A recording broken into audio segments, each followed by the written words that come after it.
처음에 수행을 시작을 할 때는 많은 사람들이 그런 기대감이 있어요. 그러니까 이 수행을 해서 지금 나한테 이렇게 당면한 이러저러한 이런 문제들을 해결하고 싶어하는 그런 마음들이 사람들한테 많죠. 어떻게 보면 수행이라고 하는 것이 어떤 수단으로서 이렇게 이해되어질 수가 있는데, 근데 우리가 수행을 바르게 점점 해 나가다 보면 이런 수행에 대한 그런 본인의 어떤 그런 생각들이 많이 바뀌게 돼요. 그죠? 처음에 여러분들이 처음 수행을 시작할 때 그때 어떤 마음으로 수행을 했는지, 그리고 왜 수행을 했는지를 잘 생각해 본다면, 한번 돌이켜 본다면, 그리고 지금의 마음이 생각하는 수행이라는 것이 무엇인지, 그 지금 왜 수행하고 있는지를 한번 비교해 본다면 아마 그 차이가 있을 거예요. 어떤 수단이 아니라 수행이라고 하는 것이 이제 점점점 우리에게 삶의 방식이 되는 거예요. 네, 그렇게 살아가는 방식이에요. 우리한테는 이제 이 수행이라고 하는 것이. 그렇지 않습니까? 어떻게 되어지기 위해서, 뭔가를 없애기 위해서, 뭔가를 얻기 위해서, 이루기 위해서 하는 수행이 아니라 그냥 이렇게 살아가는 하나의 방식이 된 거예요, 우리에게는. 근데 제가 생각할 때는 그게 바로 부처님의 가르침이라고 생각하거든요. 부처님이 우리에게 수행을 말씀하셨을 때에 우리가 어떻게 살아가야 하는가에 대한 부처님의 말씀이라고 저는 생각을 해요. 우리가 그 칠불통계 있잖아요. 과거 모든 부처님의 가르침이 그 사국에 다 압축되어 있다고요. 좋고 바른 마음을 계속 일으키려고 노력하고, 그 번뇌의 마음을 일으키지 않도록 노력하고, 스스로 그 마음을 깨끗이 하려고 계속 노력하라는 거. 그게 모든 부처님들의 가르침이라고. 그게 우리가 어떻게 살아가야 하는가에 대한 부처님의 가르침인 것이거든요. 그렇게 우리의 삶 속에 수행이 함께 있도록 하는 것이 지금 우리가 수행을 하는 이유인 거예요. 삶과 수행이 같이 있을 때 우리가 하고 있는 이 수행의 진정한 가치를 우리가 이해하게 된다는 것입니다. 그렇게 되기 위해서 우리는 먼저 수행을 어떻게 해야 하는 것인지를 알아야겠죠. 그리고 또 왜 이렇게 수행을 해야 되는가에 대한 기본적인 그런 정보와 이해가 또 있어야 되는 것 같아요. 어떤 일을 하든지 간에 우리가 꼭 수행이 아니라고 하더라도 어떤 일을 할 때 내가 왜 이 일을 하는가에 대해서 분명하게 스스로 뭔가가 정립되어 있지 않으면은 자꾸 탐심이 일어나게 돼요. 수행도 마찬가지거든요. 우리가 수행에 대해서 바르게 알지 못한 채 수행을 하다 보면 자꾸 탐심이나 진심으로서 수행을 하게 되는 경우가 많습니다. 그래서 우리가 처음 수행을 할 때 수행이 무엇인지, 그리고 수행을 어떻게 해야 되는지, 수행을 왜 해야 되는지에 대한 이야기를 끊임없이 반복하는 거예요. 처음뿐만 아니라 지금도 마찬가지 그런 얘기를 계속 하는 것이에요. 무조건 그냥 고요히 가만히 앉아 있는 것이 수행이 아니라 마음을 개발하는 것이 수행이에요. 처음 수행을 할 때는 이 수행에 대해서, 수행하는 것에 대해서 우리가 많이 듣고 어떻게 하는 것이 바른가에 대해서 많이 들으면서 스스로 생각을 통해서 어느 정도 또 정립이 되고 이해되어야 될 필요가 있는 것입니다. 수행을 처음 할 때는 우리가 알아차림과 대상에 대한 이야기를 하죠. 근데 좀 더 우리가 수행이 발전이 되면은 이제 지혜가 수행하는 마음의 일부가 되어지는 것입니다. 그렇게 되었을 때, 그때 알아차림은요, 그냥 단순히 지금 어떤 대상이 일어나고 있구나라고 알아차리는 것이 전부가 아니고, 지금 일어나고 있는 것들에 대한 그 대상 그 각각의 성질, 그리고 대상과 마음의 성질이 다 다르다라는 것을 이해하게 되는 것이에요. 그 관념과 실제가 서로 다른 성질로서 일어나고 있다는 것을 알면서 수행을 하게 됩니다.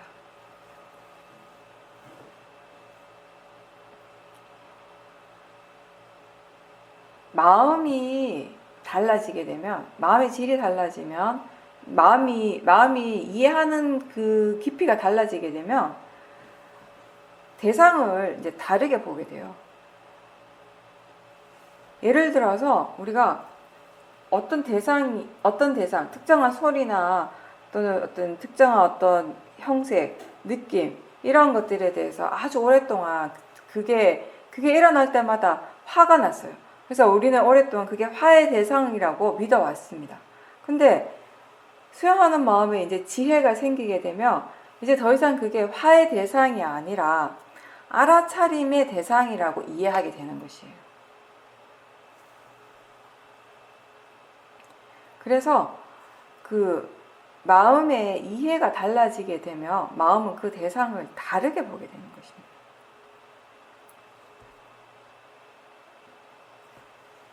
그리고 우리가 지금 마음을 지켜본다라고 할 때 그 순간에 우리는 하나의 마음을 본다라고 생각하게 되는데, 그죠? 어떤 하나의 마음을 보고 있다라고 생각하는 그 순간에도 사실은 이미 여러 가지 마음들이 함께 일어나고 있는 순간이에요.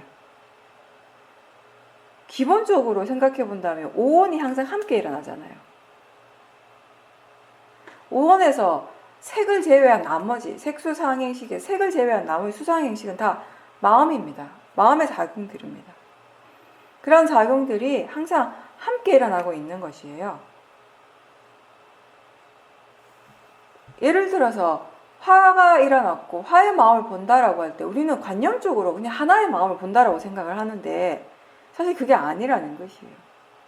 화의 마음 그 자체도 계속 이렇게 일어나고 사라지고 찰나찰나 계속 변화하고 있지만 그 화의 마음뿐만 아니라 여러 가지 감정들, 느낌, 그리고 몸의 감각들, 생각 이런 것들이 무수히 많이 함께 일어나고 있는 순간이에요. 한순간으로. 이제 수행하는 마음에 지혜가 있으면, 지혜 힘이 좋으면 우리가 그런 마음들을 더 미세하게 알아차릴 수 있게 된다는 것이죠. 더 많이 알 수 있게 된다는 것이죠. 그런 미세한 마음들의 작용들을 좀 더 분명하게 알 수 있게 되면은 그 각각의 마음과 물질의 작용들이 그냥 일어나는 것이 아니라 서로가 원인이 되어서 그 결과로서 이렇게 일어나고 있구나라고 하는 그 이치를 이해하게 된다는 것이에요. 그러면서 그런 이치를, 그 법의 이치를 이해하게 되면 그 순간에 나라고 하는 관념은 자연스럽게 약해지는 겁니다.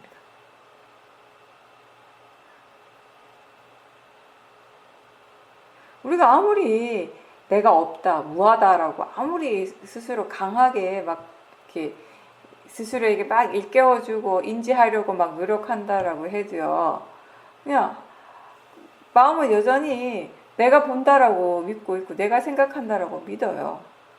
그 굳건한 믿음을 깨트리는 것이 결코 쉽지가 않거든요. 근데 그 믿음이 언제 약해지는가, 언제 깨지는가? 법에 대한 이 이해, 자연적 이치라는 것을 이해하는 순간에 자연스럽게 약해지고 깨지게 되는 것이에요. 근데 그 또한 자연적 이치인 거죠. 위파사나는 이렇게 이 법의 이치를 이해하는 일입니다. 근데 그렇게 되기 위해서 너무 인위적이지 않고요. 뭔가 좀 이렇게 자연스럽게 알아차림을 하라고 해요. 그래서 우리가 질문을 많이 하라고 하는 거죠. 그러니까 대상을 정하지 않는 것이죠. 대상을 하나 딱 정해놓고 그 대상에만 집중하는 수행은 사실 굉장히 인위적인 수행이거든요. 어떻게 보면 그 수행 자체가 나라고 하는 것이 너무 많이 들어가 있어 버려요. 이미. 그래서 자연스럽게 수행하라고 하는 건 뭐냐면 최소한, 그러니까 나라고 하는 그런 관념이 최소한이 되도록 하는 수행이에요. 어차피 육문에서의 작용들은 나하고 상관없이 일어나게 돼 있어요. 그건 내가 수행을 하든 하지 않든 내 마음의 지혜의 힘이 좋든 좋지 않든 상관없이 육문에서의 그런 일들은 일어나고 있고요. 그것에 대한 알아차림을 우리는 좀 더 자연스럽게 하기 위해서 대상을 정하지 않고 집중하지 않고 지금 알아차리는가 아는가, 마음이 무엇을 아는가, 수행하고 있는가. 이렇게 뭐든 상관없어요. 질문의 내용은 상관없습니다. 질문을 하라고 하는 거죠. 질문하는 순간에 알아차림이 일어나고 그 알아차림이 자연스럽다라는 것이죠. 그래서 그렇게 자연스러운 알아차림을 하고 또 그런 수행이 계속 지속될 수 있도록 노력하는 것입니다. 알아차림이 자연스럽게 이어진다면 아까도 얘기했듯이 법이 알아서 법의 일을 하도록 그냥 내버려 두면 되는 것입니다. 내가 개입하려고 하지 않고 그냥 마음의 일을 하도록 그냥 내버려 두는 것입니다.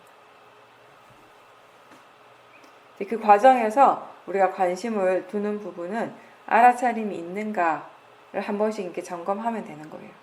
좀 더 물러나서 마음이 지금 어떻게 일을 하고 있는지 전체적인 과정들을 좀 더 이렇게 보도록 그렇게 이제 그런 식의 삿디를 하면 되는 겁니다.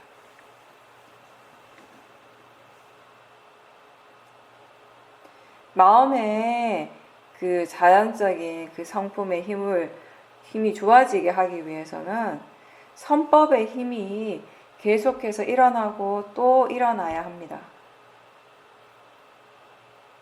알아차림이 지속될 때, 계속 이어질 때 마음의 힘이 좋아지게 되는 것입니다.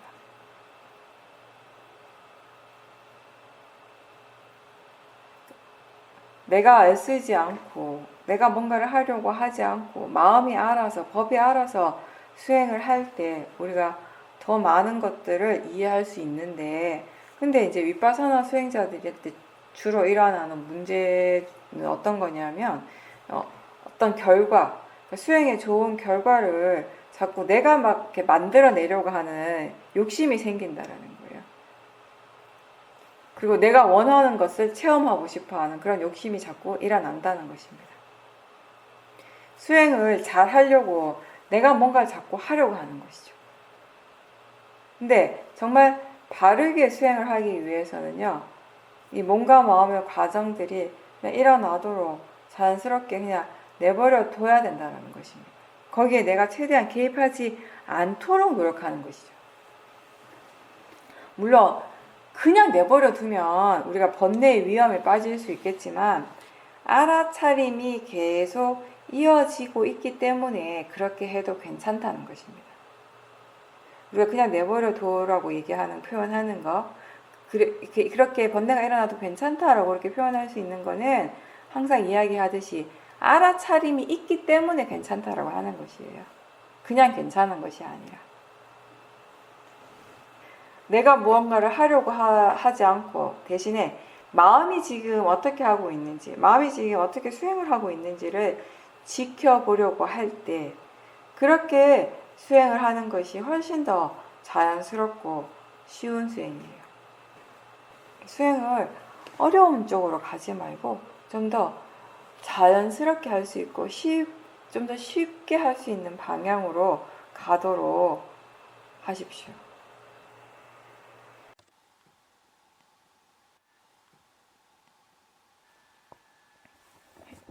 원인과 결과에 대해서 관심을 가지면서 일상에서 계속 이제 수행을 하고 있고, 그러면서 마음이 끊임없이 일어나는 것들에 대해서 좋다, 나쁘다, 또는 느낌이 있다, 없다 등등 이렇게 이원적으로 구분하는 이런 마음에 대해서 계속 조사를 하면서 수행을 한다고 하셨습니다. 그러면서 이제 이번에 본인에게 좀 일적으로 안 좋은 일이 생겼는데, 그때 이게 안 좋은 일이다라고 판단하는 그것이 저 밖에서 일어나는 것이 아니라 마음에서 일어나고 있다라는 것을 분명하게 알게 되었다라고 하셨습니다.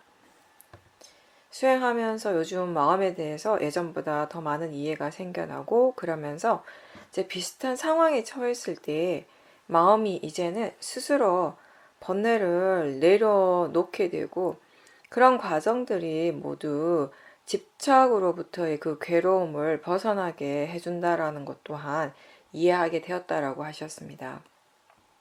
그리고 요즘은 대상에 관심을 둘 때는 그 마음이 대상에 대해서 어떻게 판단을 하는지, 대상에 대해서 어떤 마음들이 일어나고 있는지, 그런 것들에 대해서 더 관심을 가지고 지켜본다라고 하셨습니다.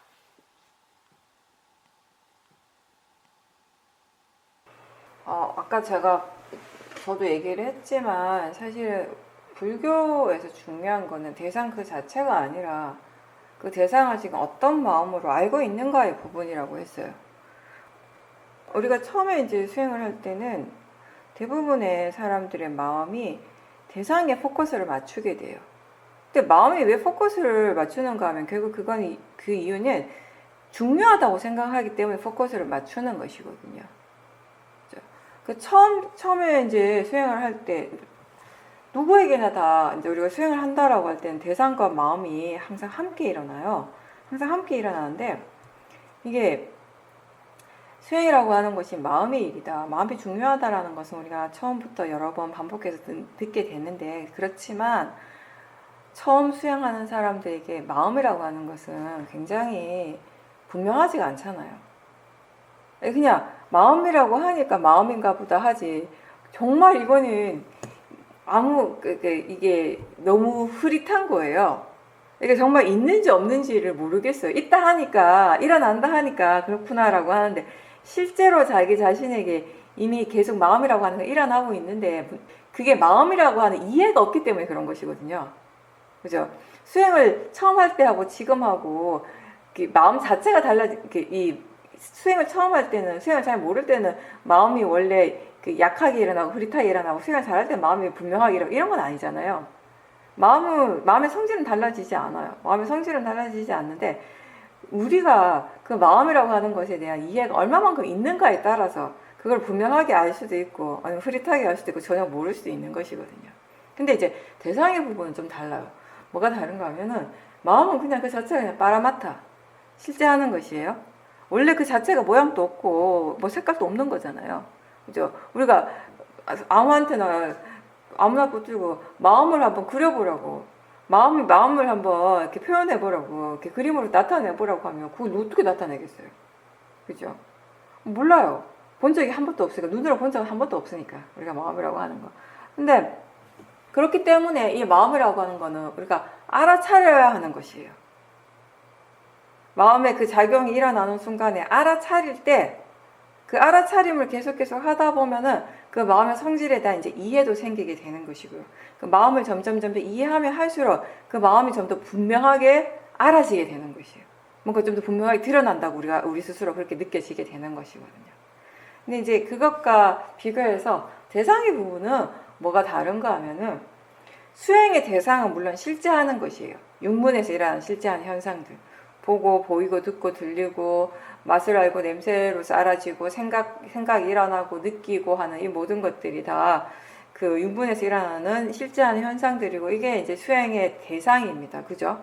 근데 이런 대상들은 일어날 때 항상 관념과 항상 함께 있잖아요. 뭔가를 볼 때, 봄이라고 하는 이 실제한 현상이 일어날 때, 그냥 단지 보는 마음만 일어나는 것이 아니라 거기에 뭐가 있어요? 보이는 대상이 있잖아요. 뭐 사람이기도 하고, 뭐 자동차이기도 하고, 나무이기도 하고, 그런 관념적인 대상들은 이 관념이라고 하는 것이 아까도 얘기를 했지만 우리가 이건 뭐뭐다라고 명칭을 붙이는 것이고요. 모양, 색깔, 거리, 크기 이런 것들이 다 관념에 속하는 것이잖아요. 우리가 어떤 것에 대해서요. 이건 뭐다라고 명칭을 붙이는 순간 우리 마음에 어떤 게 생기는가 하면 뭔가 굉장히 분명한 느낌이 들기 시작해요. 그때부터. 이건 뭐다라고 명칭을 붙이는 순간에 뭔가가 굉장히 분명해져 버려요. 그냥 굉장히 뭔가 뚜렷해지죠. 마음의 느낌이. 예전에 한번 수행을 처음 할 때 기억을 돌이켜보면 대상을 볼 때의 느낌과 마음을 알아차리려고 할 때 느낌이 굉장히 많이 달랐을 거예요. 대상을 알려고 할 때는 뭔가 분명함이 있었다면 마음을 알아차리려고 할 때는 그 분명함이 없는 거예요. 항상 뭔가 흐릿한 거예요. 뭔가 내가 지금 알고 있나? 이게 맞나? 하는 그런 의심이 항상 있었고 불분명함이 항상 있었고 그러니까 이 대상 쪽이 그렇게 분명했던 것은 그때도 대상의 마음의 성질을 이해하지 못했던 것처럼 대상의 성질에 대한 이해는 없었어요. 그때도 사실은 없었지만 왜 그렇게 분명했냐면 이 관념이라고 하는 것 자체가 그런 거예요. 모양이라고 하는 거, 색깔이라고 하는 거 우리가 뭔가를 분명하게 안다라고 할 때 이 파라마타에 대한 이해가 아직 없을 때 뭔가 분명하게 안다라고 하는 건 100% 관념에 대한 것이거든요. 관념은 뭔가 우리에게 뭔가 분명한 느낌을 준단 말이에요. 내가 뭔가에 대해서 분명하게 안다라고 하면 항상 그건 관념과 관련된 것이었거든요. 예전에는. 자세하게 안다라고, 자세하게 보고 분명하게 안다라고 하는 건 다 관념과 관련된 것이었단 말이죠. 그러다 보니까 대상과 마음이 항상 함께 일어나는데 처음 수행을 할 때는 마음이 아무래도 대상 쪽에 확 꽂히게 돼요. 분명하니까, 확실하니까 거기는. 그렇게 수행을 할 때는 알아차리기는 알아차리는데 여전히 번뇌가 많이 일어났죠. 왜냐하면 그 대상을 실제하는 성질로서의 대상을 아는 것이 아니라 관념적인 대상을 많이 알았기 때문에 어쩔 수 없이 번뇌가 많이 일어나게 됐어요. 그때는 우리가 이 대상을 알 때 관념과 실제를 함께 알고 그 관념과 그 관념의 성질을 이해하고 실제의 성질을 이해하는 마음으로 알아차림할 때는 번뇌가 거의 안 일어나지만 실제를 알아차리지 못하고 관념적인 부분에 꽂히게 되면은 결국 그 마음은 어떤 식으로 이어지게 되냐면 이게 좋다 나쁘다 이런 식의 판단을 할 수밖에 없거든요. 뭔가 좋다라고 판단할 때 거기 이미 탐심이 있는 거예요. 이건 좋지 않다라고 판단할, 나쁘다 잘못됐다라고 판단할 때 이미 거기에는 도사가 있겠죠. 번뇌가 이미 일어나고 있는 것이거든요. 그러니까 그때는 나는 뭔가를 알아차리고 있어요. 알아차리면 없지는 않아요. 수행을 계속 하고 있는데 우리 딜레마는 뭐였냐? 왜 이렇게 번뇌도 계속 끊임없이 일어나는 거야? 왜 번뇌가 줄어든다는 느낌이 없는가? 사람들이 이런 얘기를 많이 하거든요. 처음에 수행할 때는. 당연하죠. 근데 그거는 알아차림은 있지만 그 알아차림이 아직까지 바르지 않은 거예요. 수행에서 발음이라고 하는 것이 가장 핵심이라고 제가 항상 얘기를 하죠. 이 발음이 어디에 적용되는가 하면 마음가짐, 견해, 바른 마음가짐, 바른 견해로 수행하고 있는가, 그리고 바른 대상을 보고 있는가, 실제하는 대상을 보고 있는가, 아니면 대상의 관념 쪽에 꽂혀 있는가.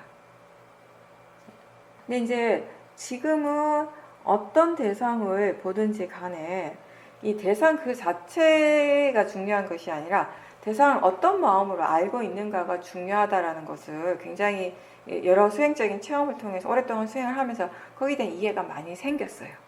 그죠?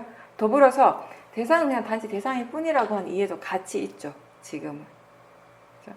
예전엔 그런 이해들이 하나도 없었기 때문에 알아차리긴 알아차렸지만 계속 번뇌가 일어났었어요. 지금 여러분들 중에서도 이 본문 듣고 있는 분들 중에서도 수행한 지 얼마 안 된 분들은 그런 딜레마에 빠져 있을 거예요.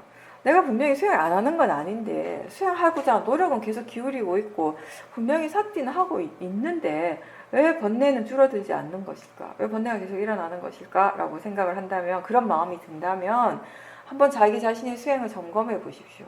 어떤 마음가짐으로 수행을 하고 있는지, 그리고 바른 견해를 지켜보고 있는지, 대상은 단지 대상일 뿐이라고 이해하고 있는지, 이제 그런 이해가 있고, 그리고 그 대상을 지켜보는 마음의 견해, 어떤 마음가짐, 대상에 대해서 어떻게 생각하고 있는지, 대상에 대해서 어떤 고정관념이냐, 또는 자신만의 어떤 판단하는 그런 마음이 이미 일어나고 있지 않은지, 이런 것들을 다 볼 수 있다면은 확실히 번뇌가 안 일어나게 되겠죠. 그 실제하는 법을 그냥 일어나는 것을 있는 그대로 보고 있기 때문에 거기에서는 번뇌가 안 일어나요. 그렇게 볼 때는. 그런 이해가 있으니까 지금은 어떤 대상에 대해서도 대상 그 자체를 중요하게 여기기보다는 어떤 마음으로 보는가를 더 중요하게 보고 있는 것이죠. 그리고 뭔가 본인이 일적인 부분에 있어서 안 좋은 일이 일어났다라는 걸 아는 순간에 마음이 그 안 좋은 일이라고 하는 것이 저 밖에서 일어나는 것이 아니라 마음에서 일어나고 있다라는 거, 육문에서 일어나고 있다라는 것을 이해하게 됐다라고 하셨어요. 그 말은 아마 이런 의미라고 저는 생각을 하는데, 제가 왜 이런 표현을 자주 했었어요.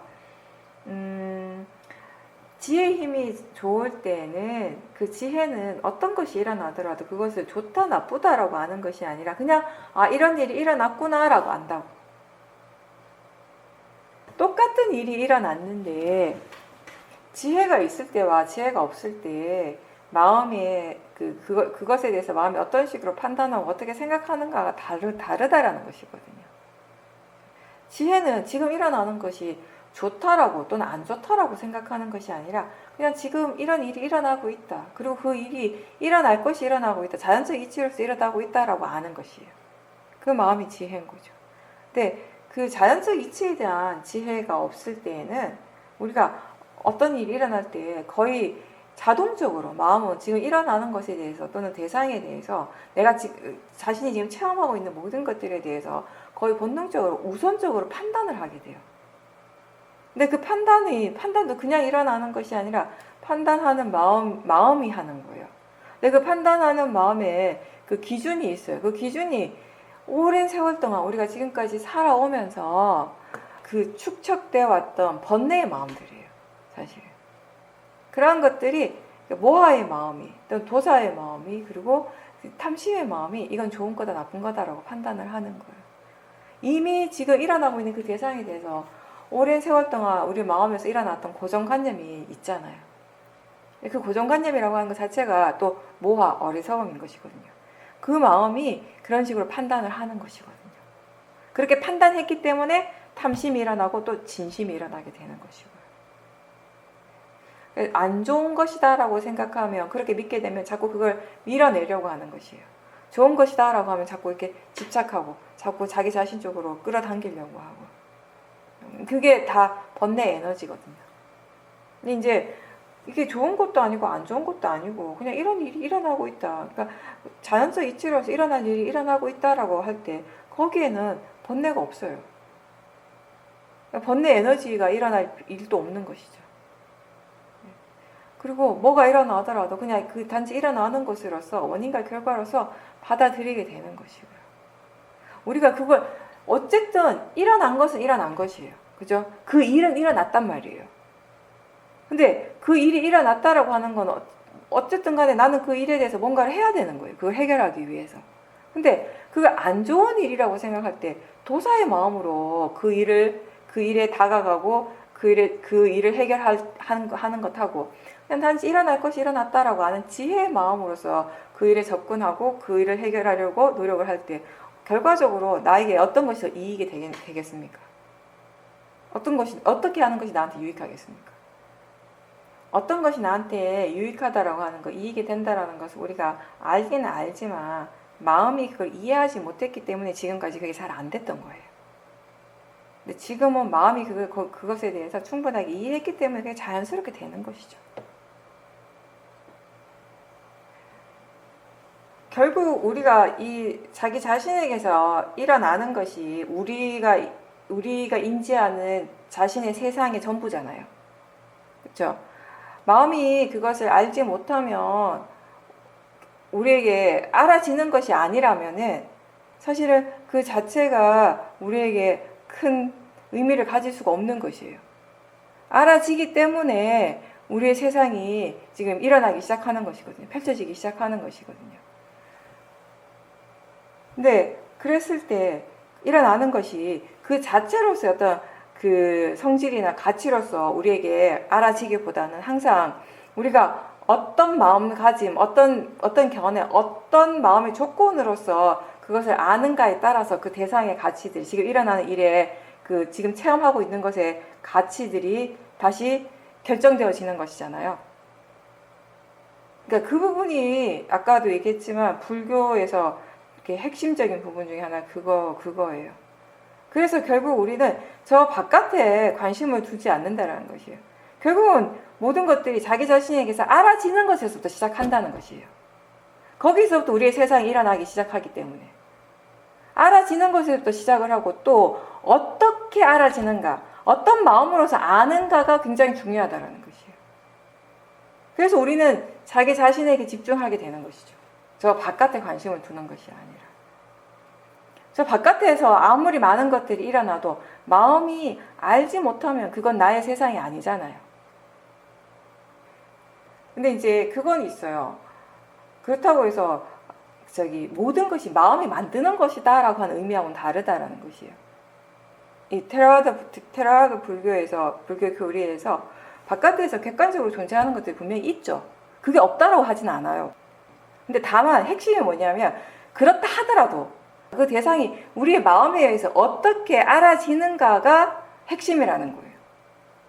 마음이 알지 못하면 아무리 바깥에 뭐가 일어나고 있어도 우리에게 아무런 의미가 없는 것이니까. 예. 그리고 그 일어나고 있는 그 자체의 성질로서 우리에게 알아지는 것이 아니라 대부분의 경우는 우리의 마음의 조건에 의해서 다시 그게 판단되어지고 다시 그 가치가 정립되어지기 때문에 지금 어떤 마음으로 그것을 아는가도 굉장히 중요한 부분이라는 것이죠. 교사님께서 이번에 이제 그런 경험을 하신 거, 마음이 순간적으로 안 좋은 일이 일어났다라고 그렇게 생각을 했는데 다음 마음이 그게 안 좋은 것이라고 하는 것이 저 바깥에서 일어나는 것이 아니라 내 마음에서 일어나고 있다라는 것을 이해한 것은 굉장히 바르게 이해하신 거예요. 보살님께서 요즘 깨달은 것이 가까운 인간관계에서 본인이 지금까지 나는 사랑을 받는 데에만, 내가 사랑을 받는 데에만 관심을 가졌지, 내가 그 사람들을 정말 이해하고 진정으로 사랑하려는 그런 노력, 그런 마음이 없었다라는 것을 최근에 깨달았다라고 하셨습니다. 이제 그런 것들이 이제 알아지니까 이미 돌아가신 분이지만 그 상대방한테 좀 죄송한 마음도 들고 또 동시에 이런 깨달음이 있으니까 현재 인간관계에 대해서도 뭔가 좀 더 이전과는 다른 새로운 시각이 생겼다고 하셨습니다. 그렇죠. 네, 우리가 마음의 질이 변하면 이 견해라든지 마음가짐 그리고 예전에는 없었던 그런 지혜들이 일어나게 되면은 많은 것들에 이제 변화가 생기게 돼요. 그 변화 중에 하나가 이제 인간관계인 것 같아요. 왜냐하면 가만히 이제 우리가 한번 생각을 해보면 우리가 살아가면서 수많은 인간관계들을 맺게 되는데 관계가 생긴다라고 하는 건 사람과 사람의 관계가 생긴다라고 하는 것은 결국 그 밑바탕에는 마음이 일어나는 거잖아요. 마음이 일어나지 않는데 우리가 어떻게 관계가 형성이 되겠어요? 그 관계가 유지가 되겠어요? 그렇죠?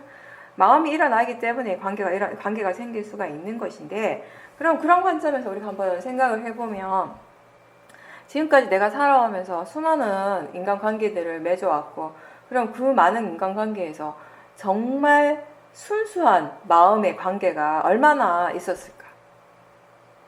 우리가 순수한 알아차림 이런 얘기 많이 하잖아요. 그 순수한 알아차림이라고 하는 것은 번뇌 없는 알아차림을 얘기하는 것이에요.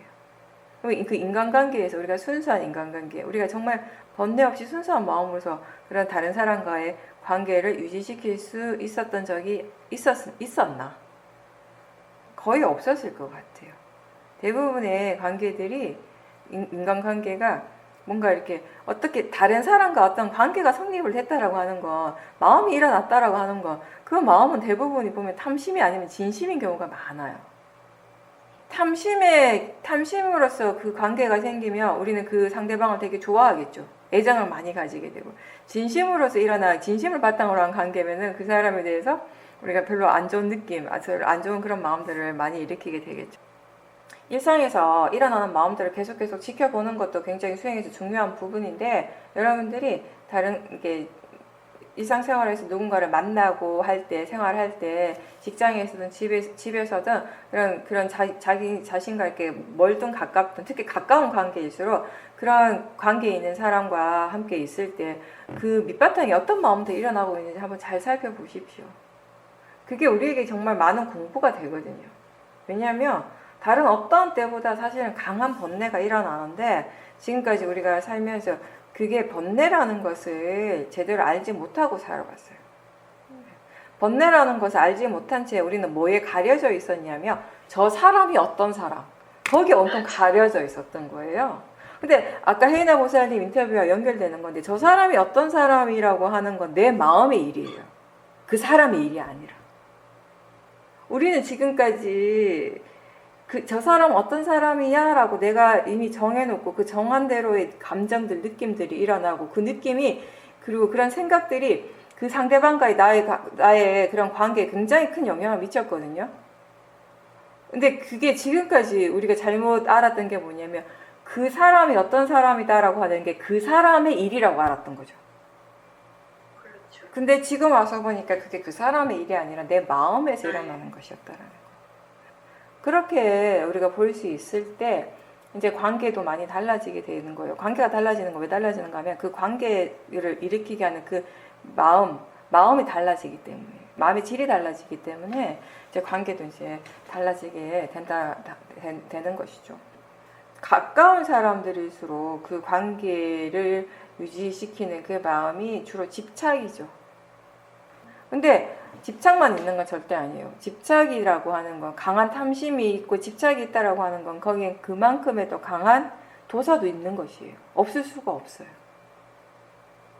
네, 그래서 우리가 특히 사회적 관계 속에서 직장이라든지 이런 데서 어쩔 수 없이 내가 너무 힘들고 싫지만 그 관계를 계속 유지해야 될 그럴 때도 있잖아요.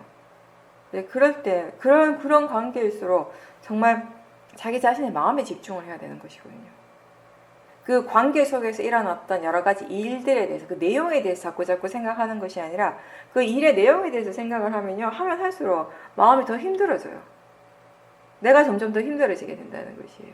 근데 자꾸 사람들이 그쪽으로 치우치게 되거든요. 그 사람 보는 순간 또는 그 사람에 대해서 생각만 해도 그 사람과 나와의 관계 사이에서 어떤 일들이 벌어졌는가 그 내용적인 부분들을 굉장히 많이 생각을 해요. 습관적으로. 그 생각의 내용이 자꾸 빠지게 되고. 그러니까 지금부터 우리가 자꾸 연습을 해야 될 건 뭐냐면 그 내용을 자꾸 보는 것이 아니라 그 생각을 따라가는 것이 아니라 그 사람을 생각할 때, 그 사람을 볼 때 어떤 마음이 일어나고 있는가 그 마음을 보려고 노력해야 되고 그 마음의 느낌을 보려고 노력을 해야 돼요. 생각 쪽보다는.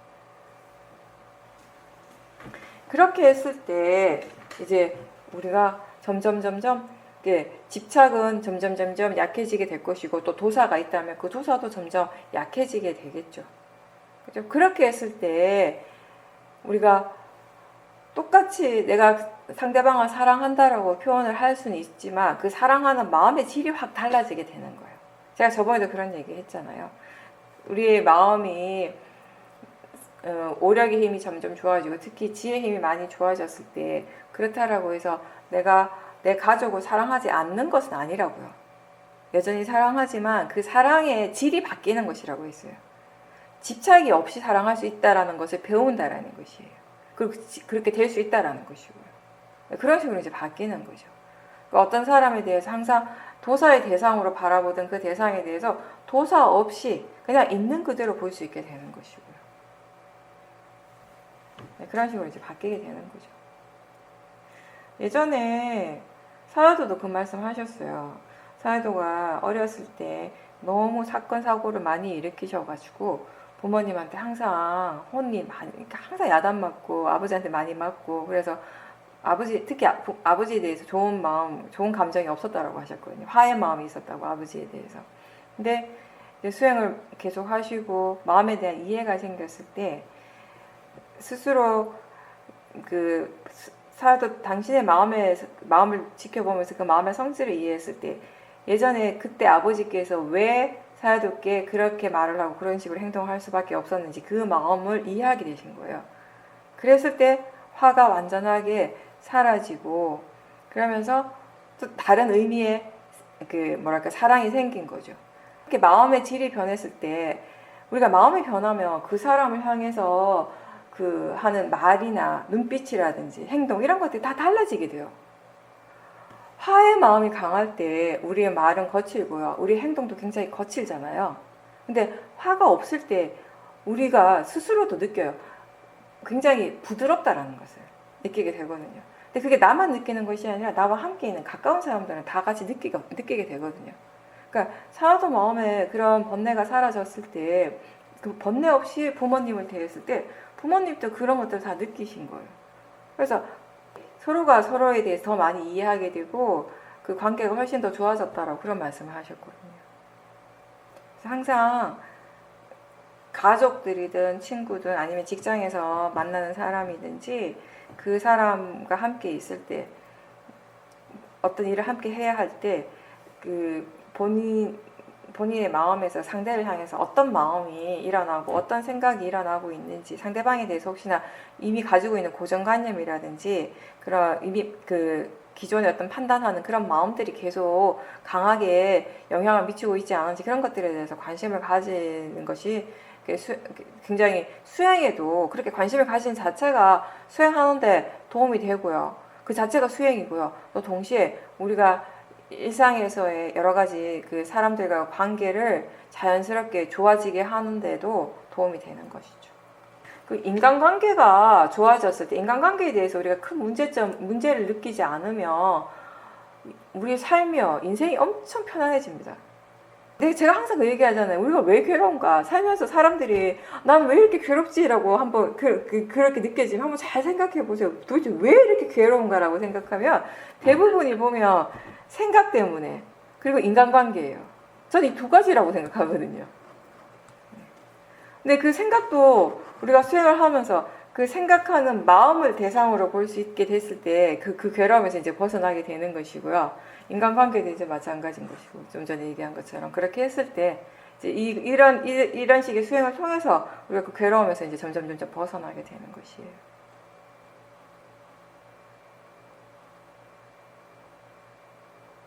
근데 물론 뭐 수행이라고 하는 것이요. 수행자들은 다 마찬가지겠지만 누가 수행하기 싫어서 안 하는 사람 안 하는 것도 아니고요.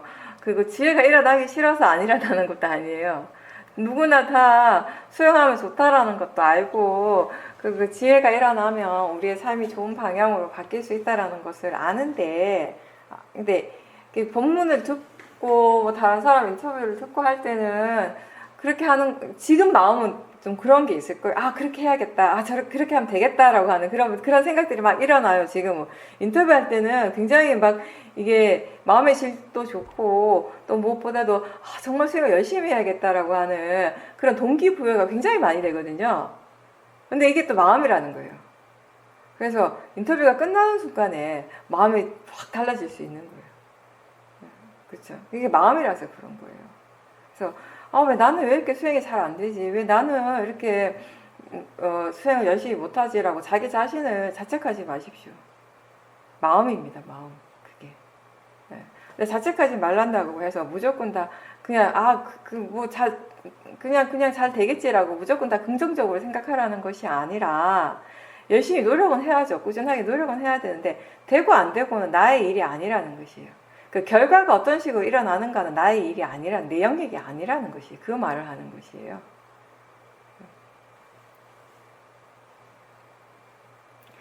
뭐가 일어나고 사라지든지 간에 그게 다 자연적 이치라고 우리가 생각은 할 수 있어요. 그렇게 또 어느 정도 우리가 오랫동안 수행을 하면 그게 대상일 뿐이야, 이거 다 자연적 이치야라고 그렇게 생각을 했을 때 어느 정도의 지혜는 밑바탕에 깔려있기 때문에 그런 생각을 하는 순간에 뭔가 이렇게 마음의 질이 조금 바뀌는 것은 가능하거든요.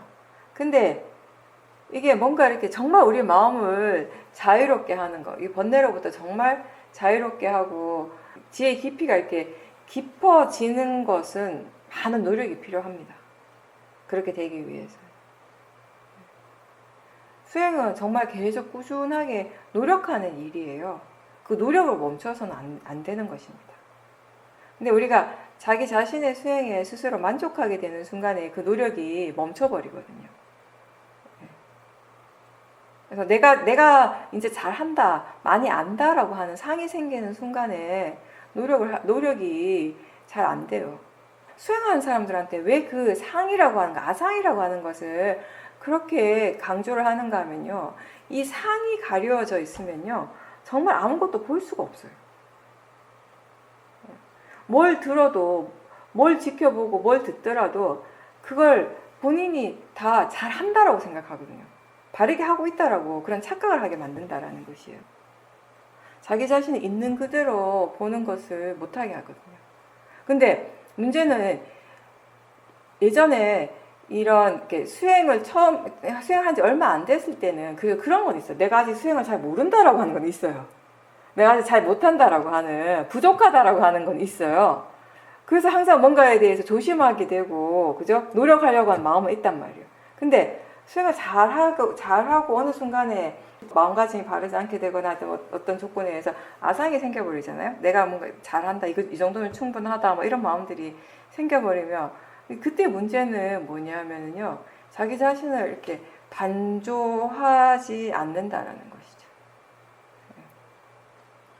저는 어떤 생각을 하는가 하면 지혜가 정말 분명하게 일어나는 순간들도 있지만 그렇지 않은 순간들도 우리가 많거든요.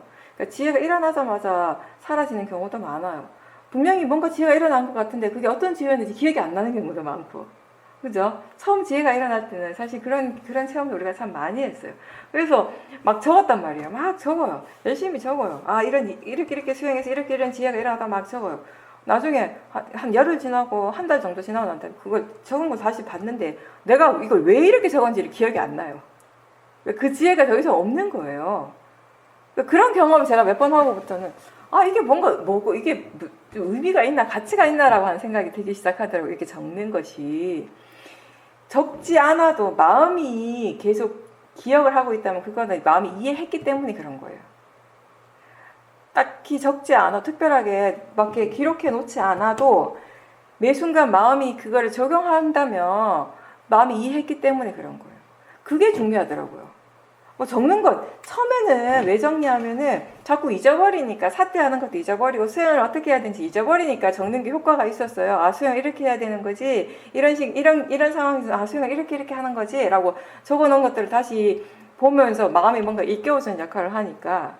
근데 그게 좀 지났을 때는 사실은 저 같은 경우는 그랬어요. 이게 적는다라고 하는, 특히 지혜 부분에 있어서 그게 적는다라고 하는 것이 그렇게 크게 의미가 있는가라고 느끼기 시작을 하더라고요. 마음이 알면 되는 것이지, 마음이 기억을 하고 있다면 그걸로 충분한 것이지. 그리고 마음이 기억하지 못한다면 그건 그냥 거기서 끝인 거예요. 다시 또 그 지혜가, 그렇지만 계속 우리가 수행을 계속 유지해 나간다면 또 그 지혜는 다시 일어나게 되겠죠. 그게 다시 일어났을 때는 처음에 일어났을 때보다 확실히 더 힘이 강한 상태예요. 이제 그렇게 됐을 때는 처음에 일어났을 때는 기억이 안 났지만 그 다음에 일어났을 때는 마음이 기억을 하는 거예요. 기억을 하기 때문에 또 적용을 시키는 것이죠. 이제 그게 중요하더라고요. 그러니까 여러분들이 인터뷰를 들을 때요, 다른 사람 인터뷰를 들을 때 아, 맞아, 아, 그렇지라고 이렇게 생각하고 본인도 글을 들으면서 뭔가 이해하는 것처럼 느껴질 때가 있어요. 근데 그건 잘 봐야 돼요. 정말 마음이 이해한 것인지. 그래서 다른 사람의 인터뷰를 많이 듣는 것이 처음 수행하는 사람들한테는 많이 듣는 만큼 도움이 되지만, 제가 그런 얘기 많이 하잖아요. 어느 정도 수행을 할 줄 알고 수행할 줄 아는 지혜가 있고 그랬을 때는 다른 사람의 말을 많이 듣는 시간에 자기 자신에게 더 집중하라고요. 물론 들을 필요는 있죠. 들을 필요는 있는데 처음에 듣는 것처럼 그렇게 다 열심히 막 엄청 많이 들을 필요는 없다라는 거예요. 귀가 아플 정도로 들을 필요는 없다라는 것이에요. 어떤 분들은 습관적으로 계속 듣는 분들이 있는데, 중요한 거는 마음이 지금 얼마나 이해하고 있는가, 마음이 지금 무엇을 이해하고 있고 얼마나 이해하고 있는가를 그걸 다시 알고 있는가, 그러니까 확인할 수 있는가, 그 부분인 것이죠. 며칠 전에 이제 아픈 사람하고 같이 있었는데, 이렇게 아픈 사람 옆에 있을 때 마음의 상태가 냉정한 것은 아니었는데 또 그렇다라고 해서 그 상대방이 아픈 것 때문에 본인의 마음이 불편하진 않았다고 하셨어요. 마음이 분명 하지만 떨어져 있었고, 그래서 안정감이 있었다라고 하셨습니다. 그리고 그때 그 마음의 안정감이 본인에게는 좀 색다르고 특별한 경험이었다라고 하셨습니다.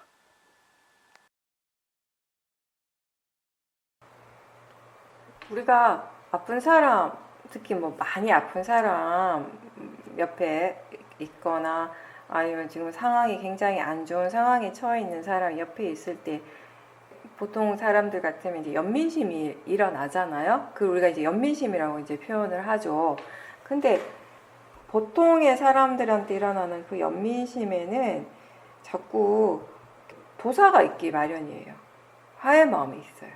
그게 약간 마음이라고 하는 것이 그런 부분이 있어요. 이렇게 상황이 지금 옆에 있는 그 상대방의 상태가 굉장히 안 좋은 상태라는 걸 알 때 뭔가 내가 이제 도와주고 싶어 하는 마음이 자연스럽게 일어나잖아요. 내가 뭔가 이렇게 해주고 싶어 하는 마음이 일어난단 말이에요. 근데 우리가 상황적으로 그 사람을 위해서 내가 뭔가 해줄 수 있는 부분도 있고 또 없는 부분도 있잖아요. 뭔가를 다 해줄 수는 없는 거예요. 특히 상대방이 몸이 많이 아픈 사람이면 내가 그 사람 몸을 고쳐줄 수는 없는 거잖아요. 근데 우리가 그렇게 아주 안 좋은 상황에 처해 있는 사람이 옆에 있을 때 뭔가 나는 좋은 방향으로 그 사람을 위해서 뭔가를 해주고 싶어 하는데 또 해주려고 애를 쓰고 있고 노력을 하는데 본인 마음 저 깊은 바닥 저 밑에 뭔가 불편함이 느껴질 때가 있었다면은 그거는 사실 도사의 마음이 있다는 것이에요. 근데 그 도사가 뭐냐면은 그 불만족스러움이에요. 내가 바라는 대로 내가 이렇게 이만큼 다 이렇게 저 사람 위해서 이만큼 해주고 싶은데 내가 할 수 있는 건 요만큼밖에 안 된다라고 하는 그 현실에 대한 화예요. 도사의 마음이 일어나는 것이에요. 근데 이제 우리가 수행에서 말하는 우백가라고 하는 것은 뭐냐면은 결국 내가 지금 이 순간에 할 수 있는 만큼만 할 수 있다라는 것을 이해하고 그걸 받아들이는 마음이거든요. 내가 아무리 해주고 싶어도 그리고 해주는 것이 그 사람한테 좋고 나한테 좋다 하더라도 해줄 수 없는 것을 할 수는 없잖아요. 제가 법문 처음 시작할 때 아까 그 얘기 했어요. 법문 들을 때 너무 내용에 너무 집중하지 말라고 얘기하면서 결국에는 지금 마음을 이해할 수 있는 만큼 이해하는 것이지 지금 마음을 이해하지 못하는 것은 못한다고요. 근데 우리가 왜 이렇게 막 귀를 쫑긋 쓰고 막 집중하는가 하면 이 법문을 듣는 게 나한테 좋다라고 생각하고 믿으니까 더 막 잘 듣고 싶고 그리고 들으면서 그걸 최대한 많이 이해하고 싶은 거예요. 그런 마음으로 귀를 쫑긋 쓰고 엄청 막 집중을 하거든요. 그냥 들으면 이렇게 들으면 되는데 편안하게 들으면 되는데 힘 빼고 들어도 잘 들리는데 막 이렇게 듣는 이유가 바로 그거예요. 근데 이렇게 막 듣는다고 해서 지금의 마음이 이해하지 못하는 것을 이해할 수 있게 되는 건 아니거든요, 사실은. 근데 그 탐심의 마음에 막 이렇게 힘을 준다라는 것이. 오히려 너무 막 이렇게 집중을 하면 탐심의 마음으로 막 집중하면요. 자연스럽게 있을 때 잘 들리는 거 더 안 들리게 돼요. 뭔가 이렇게 해야 된다, 이렇게 하고 싶다라고 하는 그 마음이 너무 강해가지고 그 생각이 너무 강하게 일어나기 때문에 오히려 들어야 될 것들을 놓쳐버리거든요. 내가 정말 좋은 의도로서 상대방에게 정말 도와주고 싶은데 내가 할 수 있는 만큼 하는 것이 할 수 있거든요. 근데 사람들이 내가 할 수 없는 것에 대한 화를 계속 일으켜요. 불편해해요. 그거 내가 할 수 없다라는 것에 대해서 불편해해요. 그 화가 다른 게 아니라 불편함인 것이죠. 근데 법의 이치라고 자연적 이치라고 하는 거 모든 것이 결국 원인과 결과 조건 갖추어진 대로 일어나는 것이고 내가 하는 것이 아니라는 거. 원인과 조건이 갖추어진 대로 하는 것이지 그게 내가 하는 일이 아니라고 하는 것에 대한 이해가 이제 있을 때에는 내가 지금 할 수 없는 것에 대해서 마음이 그렇게 막 화를 내진 않아요. 불편해하지 않아요.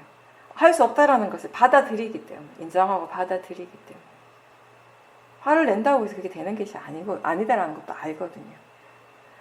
예전에 제 인터뷰 들은 분들은 이 얘기 몇 번 들었을 텐데 제가 옛날에 굉장히 좀 오래됐는데 이 부분에 대해서 저 나름대로 크게 이제 체험한 게 그거였어요. 길을 가다가 파지를 줍는 굉장히 연세 많은 할아버지셨어요.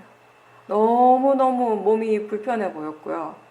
허리도 많이 굽고 되게 옷도 진짜 남루한데 근데 그분이 진짜 힘들게 그 파지를 쌓아놓은 리어카를 끌고 아주 서울의 큰 도로를 끌고 가는 중이었어요.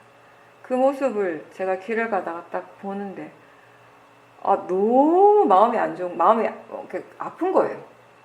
그래서 그때 제 마음이 그 부분에 대해서 굉장히 뭔가 이렇게 수행을 많이 하더라고요. 왜 이런 마음이 일어나는가? 불쌍한 사람을 보고 안타까워하는 것이 나쁜 마음인가? 그게 연민심인데 사무량심 중에 하나인데 왜 내가 이렇게 괴롭지? 괴로웠거든요. 저는 그 순간이 그 모습을 보는 것 자체가 괴로웠어요.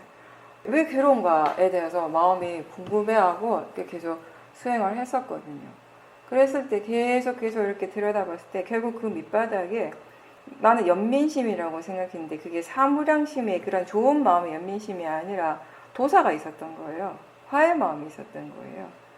내가 뭔가를 아무것도 해줄 수 없다라는 것에 대해서, 그 사람이 뭔가 도움을 줄 수 없다라고 하는 것에 대해서 내 자신에 대한 화가 거기에 있더라고요. 그리고 그러한 상황에 대한 어떤 화가 또 있는 것이에요. 뭔가 실체는 알 수 없지만 여러 가지 그런 화의 마음들이 나를 굉장히 불편하게 했었고, 괴로움이 일어나게 했었던 것이죠. 그때 이제 그거를 이제 경험하면서 제가 뭔가 이렇게 다른 사람을 위해서 일어나는 마음들에 대해서 한동안 관심을 많이 가졌었어요. 그러니까 불쌍한 사람 보고, 안타까운 상황이 있는 사람 보고 안타까워하고, 그런 이제 연민심을 일으키는 것이 그냥 연민심이 좋은 것이다라고 생각했었는데, 그게 아니라고 하는 거예요. 그게 번뇌의 마음, 아주 많은 경우 이미 번뇌를 바탕으로 해서 일어나고 있다라는 것을 그때 이제 분명하게 알게 된 거죠. 그러면서 좋은 상황에 있는 사람에 대해서 함께 기뻐할 때도 마찬가지예요. 거기에 우리가 질투심이 일어날 수도 있어요. 겉으로는 좋다라고 하지만 내 마음이 불편할 수도 있거든요. 우리가 정말 봐야 될 것은 뭐냐면 그 불편해하는 그 마음인 것이거든요. 연민심이 일어날 때도 마찬가지예요. 거기에 불편함이 있거나 내가 괴로워하고 있다면, 괴로운 마음이 일어나고 있다면 그 마음들을 우리가 잘 봐야 돼요. 그런 마음들을 보면서 진정으로 다른 사람을 위한다라고 하는 것이 과연 어떤 마음이어야 하는 것인가에 대해서 우리가 조금씩 이제 배워가게 되는 것이죠. 정말 우리가 다른 사람을 위해서 내가 해야 할 일을 하기 위해서는 그 밑바탕에는 자연적 이치라고 하는 원인과 결과에 대한 이해가 바탕이 어느 정도 깔려 있어야 된다는 것입니다. 그렇지 않으면, 그 이해가 없으면 자꾸 우리가 나라는 관점에서만 보게 되거든요. 그러다 보면은 자기 자신에 대해서 뭔가 이렇게 화가 일어나기가 쉬워요. 특히 안 좋은 상황에 있는 사람과 함께 있을 때.